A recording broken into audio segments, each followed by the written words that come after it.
Hello everyone, this is Dilbag Verma. Welcome back to Sahitya study. Friends, आज की video में हम रोमांटिक एज के एक बहुत ही इंपॉर्टेंट राइटर, फादर फिगर बोला जाता है जिसको, विलियम वर्ड्सवर्थ के सारे जो इंपॉर्टेंट वर्क्स हैं और जो दूसरे माइनर वर्क्स हैं उन सबको यहाँ पे डिस्कस करने वाले हैं। और जैसे कि आपको पता है, विलियम वर्ड्सवर्थ जो है वो बहुत इंपॉर्टेंट राइटर है। ऑलमोस्ट हर बार यहाँ से जितने भी कॉम्पिटिटिव एग्जाम है रिलेटेड टू इंग्लिश लिटरेचर, सब में क्वेश्चंस पूछे जाते हैं। तो आज की वीडियो में जितने भी वर्ड्सवर्थ के वर्क्स हम पढ़ने वाले हैं वो वर्ड्सवर्थ के बारे में इनफ है, चाहे आप किसी भी एग्जाम की तैयारी कर रहे हो। और इसके अलावा जो भी पोएम वर्ड्सवर्थ की लाइन टू लाइन रीड करनी है, 2-3 ऐसी पोएम्स हैं जहां से बहुत सारे क्वेश्चंस रिपीट किए गए हैं, तो वो पोएम भी मैं आपको लास्ट में बता दूंगा आपको कौन सी पोएम पढ़नी है। ठीक है, तो चलो शुरू करते हैं आज की हमारी वीडियो। जो रोमांटिक एज है इट वाज स्टार्टेड इन 1798। 1798 में लिरिकल बैलेड को पब्लिश किया गया था। Lyrical ballad, it was written by William Wordsworth and S T. Coleridge, दोनों ने मिलकर लिखा था। और जो ये एज है ये खत्म होती है 1837 में, जब इंग्लैंड की क्वीन विक्टोरिया बनती है। Victoria became the queen in 1837 in England. और जैसे ही विक्टोरिया क्वीन बनती है तो ये एज जो है वो खत्म हो जाती है। इस टाइम पे इंग्लैंड में जॉर्ज थर्ड जो है वो किंग थे। तो विलियम वर्ड्सवर्थ के बारे में हम बात करें तो 1770 में इनका जन्म हुआ था कोकर माउथ नाम की जगह पे। और ये जो जगह है यहाँ पे लेक्स बहुत सारी थी, इसलिए वर्ड्सवर्थ के बारे में बोला जाता है कि ये लेक डिस्ट्रिक्ट में रहने वाले पोइट थे। सो इनको लेक पोइट भी बोला जाता है, लेक पोइट। और कौन कौन से राइटर को लेक पोइट बोला जाता है? एक तो वर्ड्सवर्थ है, दूसरे रॉबर्ट साउदे, और थर्ड है एस.टी. कोलरिज।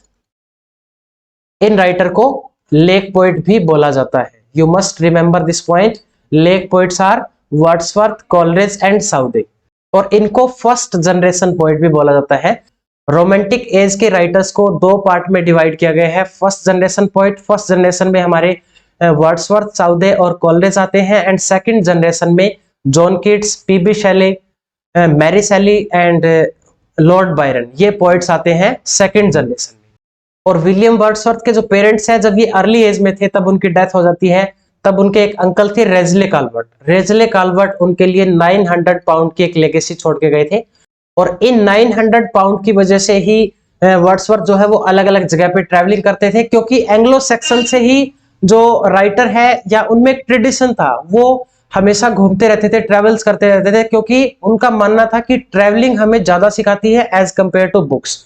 बुक से ज्यादा ट्रैवलिंग करने से सीखने को मिलता है। इसलिए इंटेलेक्चुअल गेनिंग के लिए मोस्टली राइटर्स जो है वो हाईलैंड के टूर पे जाते थे। तो ये भी, इन्होंने भी फ्रांस, हाईलैंड, जर्मनी, बहुत सारी कंट्रीज में अलग अलग जगह पे ट्रैवल किया, देन अपने एक्सपीरियंस से अपने वर्क्स को कंपोज किया। तो चलिए हम बात करते हैं William Wordsworth as a writer. Most important works of William Wordsworth. सबसे पहले हम बात करें सोनेट्स की, तो इन्होंने 533 सोनेट्स लिखे हैं विलियम वर्ड्सवर्थ ने। And his most important works are, तो चलिए सबसे पहले हम बात करते हैं लिरिकल बैलेड की। लिरिकल बैलेड जो है 1798 में आया था। यही ऑफिशियल डेट मानी जाती है रोमांटिक एज के स्टार्ट होने की, 1798। तो इसमें दो राइटर ने कोलैबोरेशन में इसको मिलकर लिखा था, एस.टी. कोलरिज ने और वर्ड्सवर्थ ने। इसमें टोटल 23 पोएम्स हैं। 19 पोएम्स जो है वो वर्ड्सवर्थ ने लिखी थी और 4 पोएम जो है वो कोलरिज ने लिखी थी। फर्स्ट पोएम जो है, इसकी ओपनिंग पोएम है rime of ancient mariner. It was written by S T. Coleridge. And then Tintern Abbey, Tintern Abbey was written by William Wordsworth. तो ये एंडिंग पोएम है इसकी, और राइम ऑफ एनिसेंट मारिनर जो है वो ओपनिंग पोएम है। बट इस वर्क को, जो ये लिरिकल बैलेड था, इसको क्रिटिक्स ने बहुत ज्यादा क्रिटिसाइज किया। लोगों ने क्रिटिसाइज किया इसको क्रिटिसाइज क्यों किया गया? क्योंकि एस.टी. कोलरिज और जो वर्ड्सवर्थ है उनके डिफरेंट पर्सपेक्टिव थे, डिफरेंट व्यूज थे about the language of poetry. Wordsworth believe that the language of poetry should be in simple language. ठीक है, वर्ड्सवर्थ का मानना था कि जो लैंग्वेज होती है पोइट्री की वो बहुत ही सिंपल और साधारण शब्दों में होनी चाहिए। ठीक है, ताकि लोगों को समझ आए। तो इसलिए पोइट्री जो है वो सिंपल लैंग्वेज में लिखी जानी चाहिए। But on the other hand Coleridge has different perspective. He believed that the language of poetry should be in standard language. ठीक है, उनका मानना था कि अगर हम पोइट्री जो है वो प्रोज लैंग्वेज में, प्रोज स्टाइल में लिखना शुरू कर देंगे तो प्रोज और पोइट्री में क्या डिफरेंस होगा। तो इन दोनों के अलग अलग पर्सपेक्टिव थे, इसलिए लोगों ने इसको बहुत ज्यादा क्रिटिसाइज किया। और इसको डिफेंड करने के लिए 1800 में विलियम वर्ड्सवर्थ ने प्रीफेस लिखा लिरिकल बैलेट का, preface to lyrical ballad. Generally preface जो है वो पहले आता है, बट इस केस में प्रीफेस बाद में आया था। ठीक है, इसको डिफेंड करने के लिए विलियम वर्ड्सवर्थ ने प्रीफेस लिखा था 1800 में। और 1802 में एक और फिर इसका वर्जन है, इसको रिवाइज किया गया 1802 में, और 1805 में एक बार फिर से इसको रिवाइज किया गया।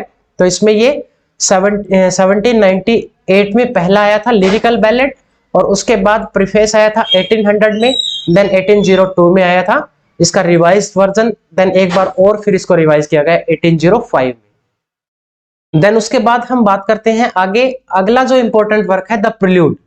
प्रिल्यूड बहुत इंपॉर्टेंट वर्क है, विलियम वर्ड्सवर्थ का ऑटोबायोग्राफिकल वर्क माना जाता है, और इसका सबटाइटल है growth of the poet's mind.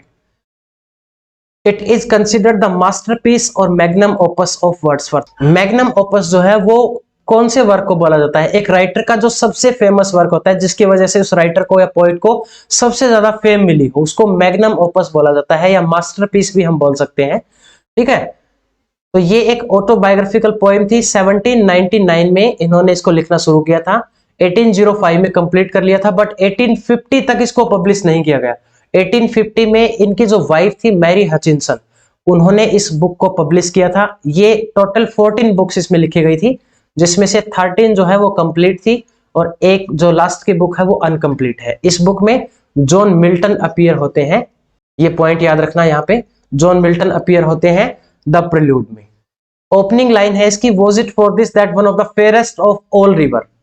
William Wordsworth की जो लाइंस है वो बहुत ज्यादा इंपॉर्टेंट है। जितनी भी लाइंस मैंने यहाँ पे मेंशन की हैं पोएम की, इंपॉर्टेंट जो लाइंस है वो सारी मैंने यहाँ पे मेंशन की है, तो उनको प्लीज आप याद कर लेना। ठीक है, अगली लाइन है, a feeling that I can not for that hour nor for that place, nothing better than a wandering cloud, I can not miss my way. ठीक है, ये लाइन। देन इसके बाद है, इस वर्क में पैंथिज्म फिलोसफी यूज की गई है। In this work he used pantheism philosophy. What is pantheism philosophy? When poets talk about the presence of God everywhere. जब पोएट अपने वर्क में गॉड के प्रेजेंस की बात करे तब उसको हम बोलते हैं पैंथिज्म फिलोसफी। और मोस्टली वर्क्स में विलियम वर्ड्सवर्थ ने पैंथिज्म फिलोसफी यूज की है। He talk about the presentness of the past and pastness of the present and futureness of the present and presentness of the future. Past को present से, present को future से, future को past से, ऐसे इसने रिलेट किया है। One important reference here, T S. Eliot ने लाइन ली है प्रिल्यूड से, अपनी एक वर्क लिखा है इन्होंने the Little Gidding. Little Gidding में इन्होंने लाइन ली है द प्रिल्यूड से, to arrive where we started and known that place for the first time. जहां से हम शुरू करते हैं वहीं पे हम लास्ट में पहुंच जाते हैं। ठीक है, तो this is all about the prelude. And the next important is Tintern Abbey. Tintern एबे को 1798 में लिखा गया था। फुल टाइटल है line composed a few miles above Tintern एबे।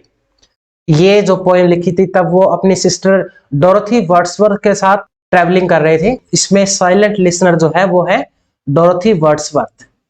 और इसमें लाइन है, द बेस्ट पोर्शन आएगा यहाँ पे, the best portion of a good man's life is little nameless unremembered act of kindness and love. Important line है, please remember this line. And the next line is, I cannot paint what then I was. Tintern एबे के बारे में ये याद रखना। Then next one है Westminster bridge, September 3rd 1802। ये सोनेट है, सोनेट नंबर 14। और वर्ड्सवर्थ ने अपने मोस्टली जो सोनेट्स हैं वो पेटार्चन स्टाइल में ही लिखे हैं। पेटार्च का जो स्टाइल था, पेटार्च का स्टाइल था सोनेट लिखने का 8+6 लाइन्स। जो 14 लाइन की एक पोएम होती है उसको हम सोनेट बोलते हैं। 8+6, 8 का मतलब होता है ऑक्टेव, +6 सस्टेट, ऐसे लिखा जाता है ये 8+6 लाइन्स में। और जॉन मिल्टन ने भी इसी स्टाइल को यूज किया है, 8+6 लाइन। उनका जो एक फेमस एग्जांपल है on his blindness, same style में लिखा है उन्होंने भी। तो इस पोएम में डिस्क्राइब किया है उन्होंने, एक व्यू दिखाया है लंदन का और रिवर थेम्स का। एक इंपॉर्टेंट रेफरेंस है यहाँ भी, Cleanth Brooks he analyse the sonnet in his work the well road Urn. The well road Urn एक बुक लिखी है क्लिंथ ब्रुक्स ने, ठीक है, और इसका जो सबटाइटल है study in the structure of poetry. तो इस बुक में एनालाइज किया गया है इस सोनेट को, वेस्टमिंस्टर ब्रिज जो सोनेट है इसको एनालाइज किया गया है। और one more important thing about the well road urn, बहुत ही इंपॉर्टेंट है, यहां से 2-3 साल से लगातार क्वेश्चंस आ रहे हैं। इसमें टोटल 11 चैप्टर है और जो 11th चैप्टर है उस चैप्टर का नाम है the heresy of paraphrase. Heresy of paraphrase, ये डायरेक्ट पिछली बार क्वेश्चन पूछा गया था। हेरेसी ऑफ पैराफ्रेज जो है वो कौन से राइटर को बोला गया है? क्लिंथ ब्रूक्स। तो इस बुक को आप एक बार पढ़ लेना थोड़ा सा। Then the next one Lucy poem है, इसमें सीरीज है ये 5 पोएम्स की, तो ये आपको क्रोनोलॉजिकल ऑर्डर में याद रखनी है, ठीक है? जैसे मैंने लिखा हुआ है क्रोनोलॉजी में लिखी हुई है, एज इट इज याद करनी है। Strange fits of passion have I known, ठीक है, पहली है। Then second, she dwelt among the untrodden ways, then I travelled among the unknown man. उसके बाद फोर्थ है 3 years she grew in a sun and shower, and the last one A slumber did my spirit seal. तो ये 5 poem है जो आपको sequence में याद करनी है। और किसके बारे में है ये पोएम? लूसी एक छोटी लड़की है जिसकी अर्ली एज में ही डेथ हो जाती है, बट उसके बारे में नहीं पता कि वो लड़की कौन थी।